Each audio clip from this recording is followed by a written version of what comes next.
ഒമാനിൽ തൊഴിൽ തട്ടിപ്പിന് ഇരയായ മലയാളികൾ ഉൾപ്പെടെയുള്ള ഭാരതീയരെ നാട്ടിലെത്തിക്കാൻ ഊർജിത ശ്രമം. കേസിന്റെ വാദം ഒമാൻ ലേബർ കോടതിയിൽ ആരംഭിച്ചു. എംബസി പ്രതിനിധിയും കോടതിയിൽ ഹാജരായിട്ടുണ്ട്. കേന്ദ്രമന്ത്രി സുരേഷ് ഗോപിയുടെ ഇടപെടലാണ് ഇവർക്ക് തുണയായത്. ജനം ടിവിയാണ് ഈയൊരു വാർത്ത തന്നെ ആദ്യം റിപ്പോർട്ട് ചെയ്തത്. ആന്ധ്ര സ്വദേശികളായ കമ്പനി ജീവനക്കാരാണ് ചതിച്ചതെന്നും തൃശൂർ മാള സ്വദേശിയായ ഒരു ഏജന്റാണ് ജീവനക്കാരുമായി ബന്ധപ്പെടുത്തിയതെന്നും ഇരയായവർ പറയുന്നു. ഒമാനിൽ കുടുങ്ങിക്കിടന്ന ആളുകൾ അതിൽ 9 പേര് ഇപ്പോൾ ഞങ്ങൾ ഇവിടെ ഉണ്ട്. ബാക്കി 9 പേരെ ഇവിടുത്തെ സോഷ്യൽ വർക്കർമാർ വന്നിട്ട് അവർ വേറെ സ്ഥലത്തോട്ട് മാറ്റിയിട്ടുണ്ട്. സേഫായിട്ടിരിക്കുന്നു എല്ലാവരും. ഞങ്ങൾ ഫുഡൊക്കെ കഴിച്ചു. അവരെല്ലാവരും വന്നിപ്പോൾ കുറച്ച് പേര് ഞങ്ങളെ വന്ന് കണ്ടു. ഞങ്ങൾ സേഫാണ്, കുഴപ്പമൊന്നുമില്ല. സുരേഷ് ഗോപി സാറിനെ ഞങ്ങൾ ആ മെയിൽ അയച്ച സമയത്ത്, ഇത്രയും പ്രശ്നമുള്ള സമയത്ത് നമുക്ക് ഇങ്ങനെ ഒരു പ്രതീക്ഷയില്ലായിരുന്നു. പക്ഷേ പുള്ളിക്ക് അയച്ചത് നമുക്കൊരു പ്രതീക്ഷ ഉള്ളതുകൊണ്ട് ആ പുള്ളിക്കാരൻ നമ്മൾ ആ മെയിൽ അയച്ചത്. കാരണം നമ്മൾ സഹായിക്കുന്ന ഒരു തോന്നൽ നമുക്കുണ്ടായി. പക്ഷേ അയച്ചതിൻ്റെ ആ സ്പോട്ടിൽ തന്നെ ഒരു 15 മിനിറ്റ് പോലും എടുത്തില്ല. അന്നേരം തന്നെ പുള്ളിക്കാരൻ നമുക്ക് റിപ്ലൈ ഇട്ടു. പിറ്റേ രാവിലെ തന്നെ എംബസി വിളിച്ച് കാര്യങ്ങളെല്ലാം നടപടി മുമ്പോട്ട് നീക്കി. ഇപ്പോൾ ഞങ്ങൾ സേഫാണ്. ഞങ്ങളിവിടെ വന്നതിന് ശേഷം രാത്രി 2 മണിക്ക് ഞങ്ങൾ വന്നിട്ട് ഒരു 4 മണി ആയപ്പോഴത്തേക്ക് നമ്മളെ തിരക്കി ഇവിടുത്തെ സോഷ്യൽ വർക്കർമാരും ബാക്കി 1-2 ആളുകളും ഇവിടെ എത്തി. സാറ് വിളിച്ച് പറഞ്ഞതനുസരിച്ചിട്ട് ജനം ടി വിയിലെ ഒരു റിപ്പോർട്ടർ ഇവിടെ ബാക്കിയുള്ള ആളുകളെ അറേഞ്ച് ചെയ്ത് തന്നു. അങ്ങനെ എല്ലാവരും നല്ല സന്തോഷത്തിലാണ്. എത്രയും പെട്ടെന്ന് നാട്ടിൽ വരാൻ വേണ്ടി വിചാരിക്കുന്നു. ഞങ്ങളിപ്പോൾ ഇവിടെ ലേബർ കോർട്ടിൽ വന്നായിരുന്നു. ലേബർ കോർട്ടിൽ വന്നപ്പോൾ നമ്മൾ നമ്മുടെ കാര്യങ്ങൾ പറഞ്ഞു. അപ്പോൾ ഇവിടുത്തെ സ്പോൺസർ പറയുന്നത്, അയാൾ പറയുന്നത് ഞങ്ങൾ കാരണം അയാൾക്ക് ഇത്രയും പൈസ നഷ്ടമായെന്ന്. അയാൾക്ക് ആ പൈസ കിട്ടുവാണെങ്കിൽ അയാൾ നാട്ടിലോട്ട് പോകാൻ സമ്മതിക്കത്തുള്ള രീതിയിൽ അയാൾ ഇപ്പോൾ ലേബർ കോർട്ടിൽ പറഞ്ഞു. ഞങ്ങൾ പറയാനുള്ള കാര്യങ്ങൾ ഞങ്ങളും പറഞ്ഞു. കാരണം നമ്മൾ ഇവിടെ ആർക്ക് വെൽഡിങ്ങിന്റെ ജോലി എന്ന് പറഞ്ഞാണ് നമ്മളെ നാട്ടിൽ നമ്മുടെ ഏജന്റ് നമ്മളെ ഇങ്ങോട്ട് കൊണ്ടുവന്നത്. ഞങ്ങൾ തന്നെ ആന്ധ്രയിൽ നിന്ന് 2 ഏജന്റുമാരുണ്ടായിരുന്നു. നമ്മുടെ നാട്ടിൽ നിന്ന് 2 ഏജന്റുമാരുണ്ടായിരുന്നു. അവർ നമ്മളെ ആർക്ക് വെൽഡിങ്ങിന്റെ വേക്കൻസി ഉണ്ട്, 160 റിയാൽ ശമ്പളം ഉണ്ടെന്നൊക്കെ പറഞ്ഞാണ് നമ്മളെ ഇവിടെ കൊണ്ടുവന്നത്. ഇവിടെ വന്നതിന് ശേഷം നമ്മൾ അറിയുന്നതാണ് ഇവിടെ ആർക്ക് വെൽഡിങ്ങിന്റെ ജോലി ഇല്ല, നിങ്ങൾ ക്ലീനിങ്ങിന് ഇറക്കണമെന്ന് കമ്പനിക്കാർ പറയുന്നത്. അപ്പൊ അങ്ങനെയാണ് ഇവിടെ പ്രശ്നങ്ങൾ തുടക്കം ഉണ്ടായത്. ഇല്ലെങ്കിൽ മിഗ് വെൽഡിങ് ചെയ്യണമെന്ന് പറഞ്ഞു. നമുക്കത് അറിയത്തില്ല, അറിയാത്ത കാര്യം നമ്മൾ ചെയ്യാൻ പറ്റത്തില്ല. അപ്പൊ നമ്മളത് അവരോട് പറഞ്ഞപ്പോഴും ഇവർ ഇത്രയും ദിവസം നമ്മളെ വെച്ച് ഇവിടെ താമസിപ്പിക്കുമായിരുന്നു.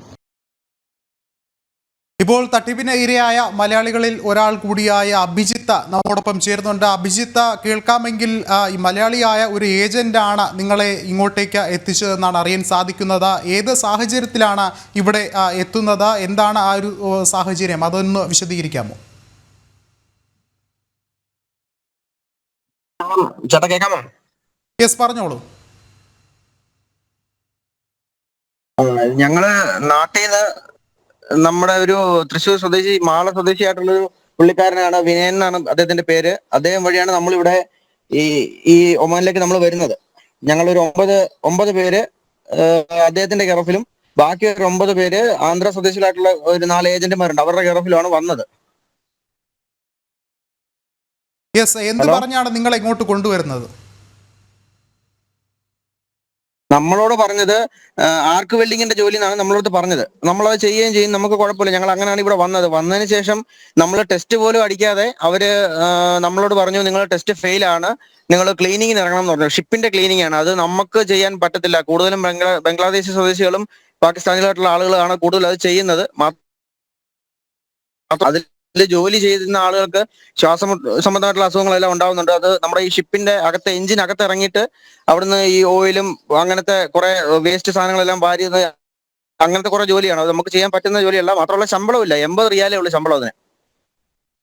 അഭിജിത്ത്, നമുക്കറിയാലോ സാധാരണ നമ്മളോട് പറഞ്ഞ യെസ്, അതായത് സാധാരണ ഒരു ജോലിയിലേക്ക് വരുമ്പോൾ അതിന് കൃത്യമായ ചില രേഖകൾ കാണിച്ചിട്ടുണ്ടാകും, അല്ലെങ്കിൽ ആ രേഖകൾ ഉണ്ടായിട്ടുണ്ടാകാം. ഒരുപക്ഷെ ഈ ഏജന്റ് നിങ്ങളെ എന്ത് പറഞ്ഞ് വിശ്വസിപ്പിച്ചാണ് ഈ ഒരു ജോലിയിലേക്ക് കൊണ്ടുവരുന്നത്? അവർ നൽകിയ വിവരങ്ങൾ എന്തൊക്കെയായിരുന്നു?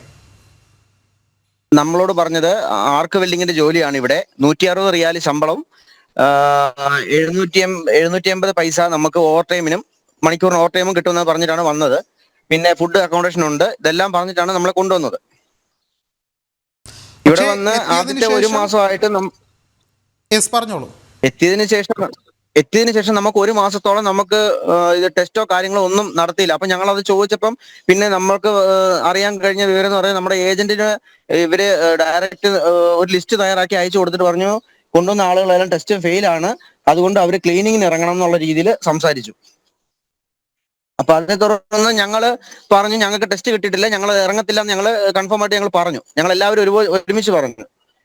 അപ്പൊ പിന്നെ അവര് നോക്കട്ടെ, ഞങ്ങൾക്ക് വേറെ വർക്ക് ഓർഡർ കിട്ടാറുണ്ട് എന്നൊക്കെ പറഞ്ഞ് കുറച്ച് ദിവസം ഞങ്ങളെ തള്ളി നീക്കി. പിന്നെ അത് ഭീഷണിയുടെ സ്വരത്തിലേക്ക് മാറി. അപ്പോൾ അങ്ങനൊരു സാഹചര്യം വന്നപ്പോഴാണ് ഞങ്ങള് ഈ പറയുന്ന രീതിയിൽ എന്നാ എംബസി വഴി ഒന്ന് കോൺടാക്ട് ചെയ്യാന്ന് വിചാരിച്ചത്. പക്ഷെ എംബസി വഴി കോൺടാക്ട് ചെയ്യുന്നതിന് മുമ്പ് തന്നെ സുരേഷ് ഗോപി സാറിനൊന്ന് മെയിൽ അയക്കണം എന്നൊരു ആഗ്രഹം ഉണ്ടായിരുന്നു. കാരണം നമുക്കൊരു പ്രതീക്ഷയുണ്ട്, നമ്മൾ ഒരുപാട് സമയത്ത് കേട്ടിട്ടുണ്ട് അദ്ദേഹം ഇങ്ങനെ ഒത്തിരി ആളുകളെ സഹായിക്കുന്ന ആളാണെന്നും. എന്തെങ്കിലും നമ്മുടെ നാട്ടില് ഒരു പ്രശ്നം ഉണ്ടാകുമ്പോൾ നമ്മുടെ ആൾക്കാർ നമ്മൾ അറിയിക്കണമല്ലോ. അപ്പൊ അതിനെ തുടർന്ന് ഞങ്ങള് എംബസിക്ക് അയച്ചു. എംബസിക്ക് അയച്ചതിന്റെ കൂടെ തന്നെ ഒരു ദിവസം വൈകുന്നേരം ഒരു 6:55 ആയപ്പോൾ ഞങ്ങൾ സുരേഷ് ഗോപി സാറിന് മെയിൽ അയച്ചു.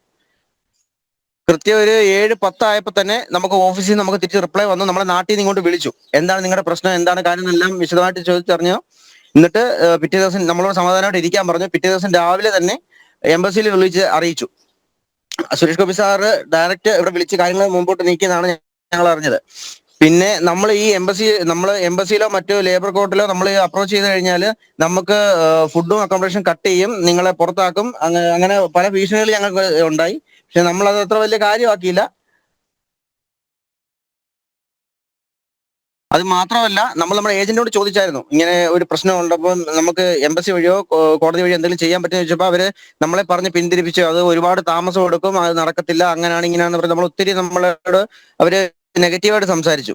എന്തും വരട്ടെ എന്ന് വെച്ചാൽ ഞങ്ങള് എംബസിക്ക് മെയിൽ അയച്ചത്. പക്ഷേ സുരേഷ് ഗോപി സാറിന്റെ മെയിൽ അയച്ചപ്പോൾ നമുക്കൊരു വിശ്വാസം ഉണ്ടായിരുന്നു. പക്ഷെ അത് വിശ്വാസം നമുക്ക് തെറ്റിയില്ല കേട്ടോ. കാരണം നമ്മൾ അയച്ചിട്ട് ഒരു 10 മിനിറ്റ് കഴിഞ്ഞപ്പോഴത്തേക്ക് നമുക്ക് റിപ്ലൈ വന്നു.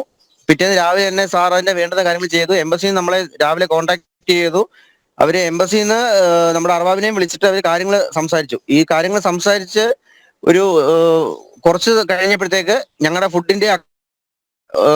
ഫുഡിന്റെ ആദ്യം കട്ടാക്കി, നമ്മുടെ വൈഫൈ ആദ്യം കട്ട് ചെയ്തു. പിന്നീട് പിറ്റേന്ന് രാവിലെ വന്ന് ഞങ്ങളുടെ റൂം വെക്കേറ്റ് ചെയ്യാൻ വേണ്ടിയിട്ട് ഹലോ യെസ്, പറഞ്ഞോളൂ, കേൾക്കുന്നുണ്ട്. അപ്പൊ അങ്ങനെ നമ്മളോട് സംസാരിച്ചുകൊണ്ടിരുന്നപ്പോ തന്നെ അവര് നമ്മുടെ ഈ എംബസിക്കാർ നമ്മളോട് സംസാരിച്ച കൂടെ തന്നെ അറബാബിനിടയ്ക്ക് ഞങ്ങളുടെ സംസാരിക്കാൻ വേണ്ടി വന്നായിരുന്നു, സെറ്റിൽമെന്റ് എന്നുള്ള. ആ സമയത്ത് നമ്മുടെ ആവശ്യം പറഞ്ഞു. നമ്മുടെ ജോലി ഇതല്ല, നമുക്ക് ഇത് പറഞ്ഞിട്ടല്ല ഇവിടെ കൊണ്ടുവന്നത്. ഞങ്ങളുടെ ജോലി ചെയ്യുവാണെങ്കിൽ ഞങ്ങളുടെ ജോലി ഞങ്ങൾക്ക് തരുവാണെങ്കിൽ ഞങ്ങൾ ജോലി ചെയ്യാം, ഇല്ലെങ്കിൽ ഞങ്ങൾക്ക് നാട്ടിലേക്ക് കയറി പോകണം. അപ്പൊ അങ്ങനെ പറഞ്ഞ കൂട്ടം തന്നെ ഞങ്ങളുടെ കൂടുതലുള്ള 2 പേരുടെ അടുത്തേക്ക് വടി വെച്ച് അടിക്കാനൊക്കെ വന്നു. അപ്പൊ അങ്ങനെയൊക്കെ വന്നപ്പോഴത്തേക്ക് നമുക്കും ഒരു ഇതായി. പക്ഷെ അതിന്റെ പിറ്റേന്ന് നമ്മുടെ ഫുഡും അക്കോമഡേഷനും അവർ കട്ട് ചെയ്തു. പിന്നെ നമ്മൾ ഒരു ദിവസത്തോളം ഞങ്ങൾ ആഹാരവും ഭക്ഷണവും താമസവും ഇല്ലാതെ ഞങ്ങൾ ഒരു ദിവസം ഞങ്ങൾ ആ ദുഃഖം എന്ന് പറയുന്ന സ്ഥലത്ത് ഞങ്ങൾ നിന്നു. അതിനുശേഷം കാരണം നമുക്ക് വിളിക്കാനോ ഒന്ന് ബന്ധപ്പെടാനോ നമുക്ക് ഫോണിൽ ബാലൻസോ കാര്യങ്ങളോ ഒന്നും ഇല്ലായിരുന്നു. പിന്നെ അവിടെ വന്ന ഒരാളുടെ കയ്യിൽ നിന്നും നെറ്റ് ഉപയോഗിച്ചിട്ടാണ് വീണ്ടും സുരേഷ് ഗോപി സാറിലേക്ക് നമ്മൾ വിവരം അറിയിച്ചതിനെ തുടർന്ന് പെട്ടെന്ന് തന്നെ അതായത് ഞങ്ങൾ തിരിച്ചിവിടെ മസ്കറ്റ് വന്നായിരുന്നു. രാത്രി ഒരു 2 മണിയായപ്പോൾ നമ്മളിവിടെ മസ്കറ്റ് വന്നു. നമുക്ക് പിന്നെ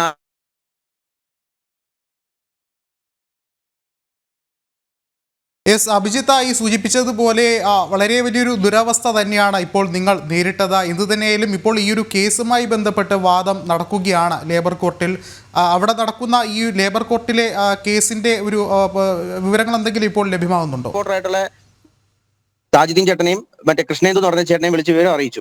അത് വിളിച്ചു പറഞ്ഞ ഒരു 15 മിനിറ്റിനകത്ത് തന്നെ അവർ നമ്മളുടെ അടുത്ത് വരികയും നമുക്ക് ആദ്യമേ ആഹാരം വാങ്ങിച്ചു തന്നു.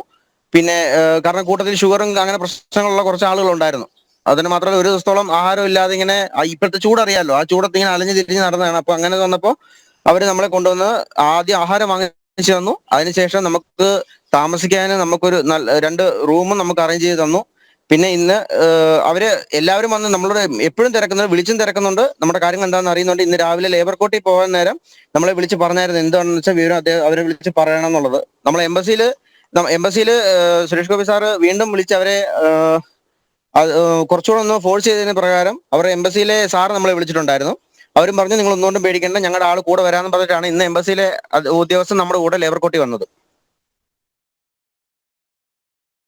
ഇതിനകത്തെല്ലാം നമുക്ക് ആകെ ഒരു നന്ദി പറയാനുള്ളത് സുരേഷ് ഗോപി സാറ് അങ്ങനെ ഒരു വ്യക്തി നമുക്ക് ഇത്രയും ഒരു കാര്യം നമ്മൾ എല്ലായിടത്തും കാണുന്നുണ്ട്. ഒരുപാട് ആൾക്കാർ പല സ്ഥലത്ത് പോയി പെട്ട് കിടക്കുന്നതൊക്കെ. പക്ഷെ ഒരൊറ്റ മെയിൽ അയച്ചപ്പോൾ തന്നെ നമുക്ക് ഇത്രയും നമ്മളെ അവിടുന്ന് സേഫ് ആക്കിയതാണ് ഏറ്റവും വലിയ കാര്യം. കാരണം എന്തെങ്കിലും ഒരു സമയത്ത് ചിലപ്പോൾ നമ്മൾ പുറത്താക്കിയതിനു ശേഷം അവർ ഞങ്ങളോട് പറഞ്ഞിരുന്നു ഞങ്ങൾ പോലീസിനെ കൊണ്ട് പിടിപ്പിക്കും, നിങ്ങളെ അകത്താക്കും എന്നൊക്കെ നമ്മളെ പല രീതിയിൽ ഭീഷണിപ്പെടുത്തിയതാണ്. പക്ഷെ അങ്ങനെ ഒരു സാഹചര്യം ഉണ്ടാവാതെ ഞങ്ങളെ എത്രയും പെട്ടെന്ന് ഇപ്പൊ ഞങ്ങളെ സേഫ് ആക്കി ഇവിടെ എത്തിച്ചത് സുരേഷ് ഗോപി സാറിന്റെ ഒറ്റ ഒരാളുടെ വാക്കിന്റെ പുറത്താണ്. അദ്ദേഹം ഈ ബാക്കിയുള്ള ആൾക്കാരെ വിവരം അറിയിച്ചതിനെ തുടർന്നാണ് നമുക്ക് ഇപ്പൊ ഇത്രയും വലിയൊരു ഉപകാരം ഇവിടെ ഉണ്ടായത്.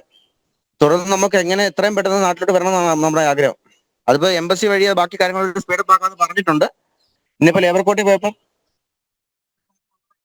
നമുക്ക് സപ്പോർട്ടായിട്ടാണ് അവർ നമ്മൾ സംസാരിച്ചത്. ഇതിൽ നമുക്ക് ഏറ്റവും കൂടുതൽ സുരേഷ് ഗോപി സാറിനും അതേപോലെ ജനൻ ടിവിക്ക് നമുക്ക് നന്ദി പറഞ്ഞാൽ എത്ര പറഞ്ഞാലും മതിയാവത്തില്ല. കാരണം ഞങ്ങൾ ഒരിക്കലും ഇത് പുറം ലോകം അറിയത്തില്ലായിരുന്നു ഈ ഒരു സംഭവം. നമ്മൾ എത്ര പറഞ്ഞാലും ഇത് സുരേഷ് ഗോപി സാറ് ജനൻ ടിവിയിൽ വിളിച്ചറിയിക്കുകയും അവിടുത്തെ ഒരു ഇടപെടലാണ് ഇത്രയും നമുക്കൊരു ആശ്വാസകരമായിട്ട് നമുക്ക് ഇപ്പോൾ ഇരിക്കാൻ തന്നെ മെയിൻ കാരണം.